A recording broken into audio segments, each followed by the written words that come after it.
Bharatiya Janata party తోటి తెలుగుదేశం ఎందుకు పొత్తు కోసం తహతహలాడింది?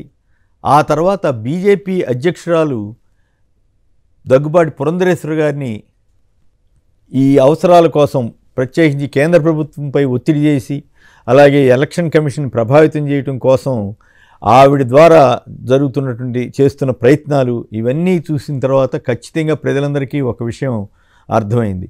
వ్యవస్థల్ని మేనేజ్ చేయడం కోసం, వ్యవస్థల్లో పనిచేస్తున్న వాళ్ళని బ్లాక్మెయిల్ చేయడం కోసం, భయపెట్టడం కోసం తెలుగుదేశం పార్టీ ఈ వ్యవహారాన్ని నడుపుతుందన్న సంగతి అర్థమైంది. తాజాగా ఆంధ్రజ్యోతిలో ఒక వార్త వచ్చింది. అదేంటంటే అధికార పార్టీతో అంటగాగుతున్న ఐపీఎస్ అధికారులపై బీజేపీ గురిపెట్టింది. కీలక స్థానాల్లో ఉన్న ఐపీఎస్లు ఎన్నికల్లో వైసీపీ కోసం గెలుపు కోసం పనిచేస్తున్నారని మండిపడింది అంటూ ఆంధ్రజ్యోతి రాస్తూ 22 మంది ఆఫీసర్లను పక్కకు తప్పించండి, ఈ అధికారులతో ఓటుకు చేటు, ఈసీకి బీజేపీ చీఫ్ పురంధరేశ్వరి ఫిర్యాదు, ఎన్నికల ఇట్లా రాస్తూ ఎవరెవరి మీద ఆరోపణ చేస్తుందని రాస్తూ 22 మంది ఆఫీసర్లను డీజీపీ రాజేంద్రనాథ్ రెడ్డి నుంచి non cadre SP Anand Reddy చివరి వరకు ఈ 22 మంది పేర్లు అభియోగాలు అంటూ ఈ రకంగా రాశారు.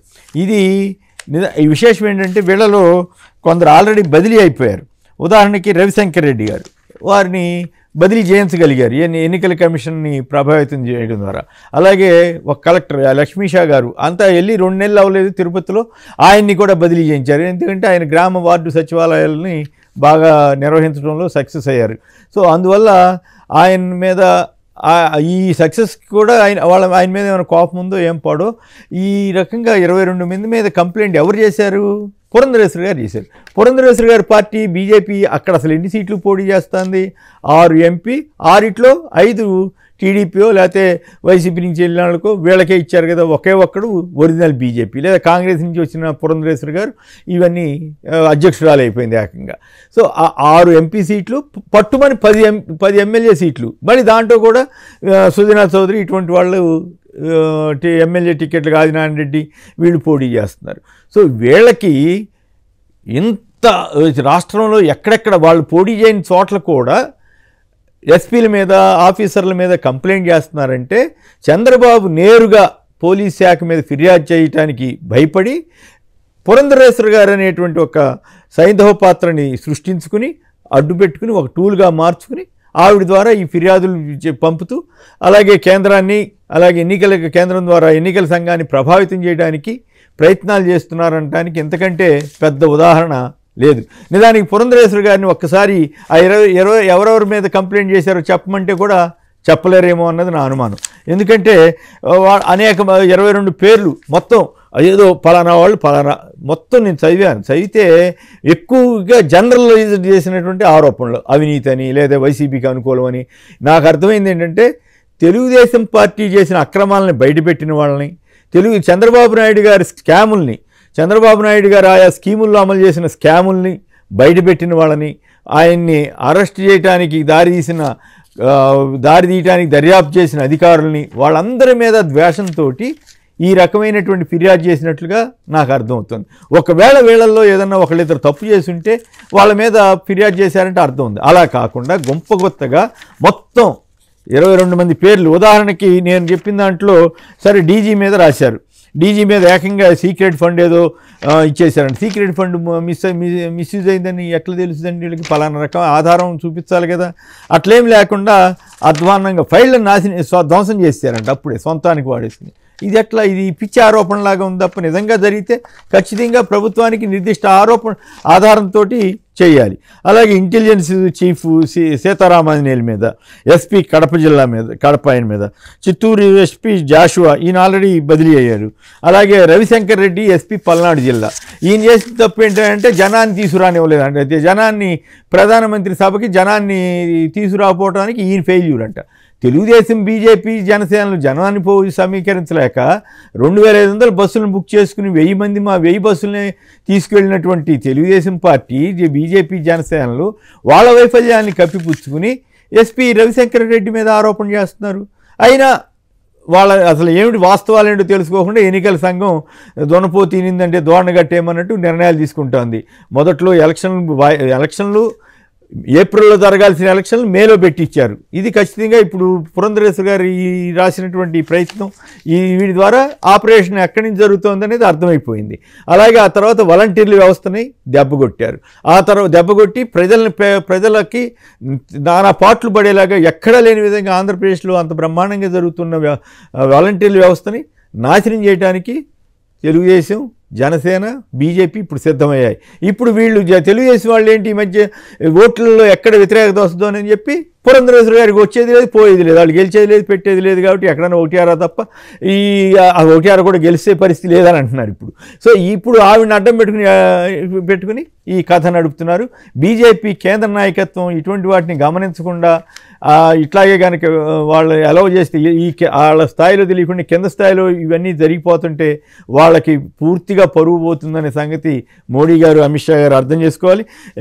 అట్లాగే రవిశంకర్ రెడ్డి గారి మీద అట్లాంటి ఆరోపణ చేశారు. ప్రైమ్ మినిస్టర్ సభకి రానివ్వలేదంట. మైకులు పనిచేయకపోతే కూడా పోలీసులదే తప్పంట. వాళ్ళు కదా పార్టీ పరంగా జరిగిన దానికి పార్టీ వాళ్ళు పెట్టుకుంటారు. ఆ మైకులు సరిగా చేయకుండా, జనాన్ని అక్కడ సరిగా చూసుకోకుండా, వాళ్ళు ఎవరెవరో ముందు దోసుకొస్తుంటే పార్టీ వాళ్ళు ఆపుకోకుండా పోలీసుల మీద, అది ఆపితే పోలీసు వాళ్ళు రానివ్వట్లేదు అని చెప్పి. ఇంతకీ కోపం ఏంటంటే ఆ రోడ్డు మీద టీడీపీ వెహికల్స్ కొన్ని ఆపి డ్రోన్ పిక్చర్ తీశారట. ఆ విషయం బయటకు వచ్చింది. ఓహో వీళ్ళంతా రోడ్డు మీద వాహనాలు టీడీపీ వాళ్ళు అడ్డం పెట్టి ట్రాఫిక్ జామ్ అయిపోయిందని చెప్పడం కోసం ఓ ప్రయత్నం చేశారు. అది బయటకు వచ్చేసరికి దీనికి కారణం రవిశంకర్ రెడ్డి అయి ఉంటారని అనుమానం అట. ఎవరో చెప్పారు నాతోటి. దాంతో ఆయన మీద పడి ఏడుస్తున్నారు. ఈ రకంగా అట్లాగే సంజయ్ సిఐడి అదనపు డీజీ ఈయనే కారణం కదా. ఏది చంద్రబాబు స్కామ్లన్నీ బయటపెట్టడంలో ఆయన కీలక పాత్ర పోషించారు కదా. సో అందుకని ఆయన మీద కోపం, ఏదో రకంగా ఆయన మీద బురదేసి ఆయన్ని, అంతేగాని చంద్రబాబు తప్పు చేయలేదు, ఈ ఆధారాలన్నీ కొట్టేసే పరిస్థితి లేదని తెలుసు కదా. తప్పు చేయలేదని, తప్పు చేశారన్న సంగతి వాళ్ళకి తెలుసు, తప్పు చేయలేదని చెప్పలేరు. సో అందుకని ఈ ఆఫీసర్ల మీద పడి వాళ్ళని భయపెట్టడానికి, వాళ్ళని బ్లాక్మెయిల్ చేయడానికి పురంధరేశ్వరి గారిని వీళ్ళు అడ్డం పెట్టుకుని డ్రామా నడుపుతున్నారు.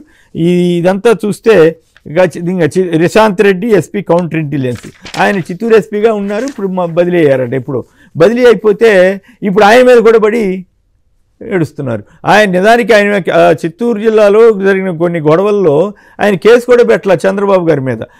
రెచ్చగొట్టిన కేసు కానీ ఒక అంగడిలో కేసు మాత్రం అయింది తప్ప పొంగనూరు దగ్గర బీభత్సంగా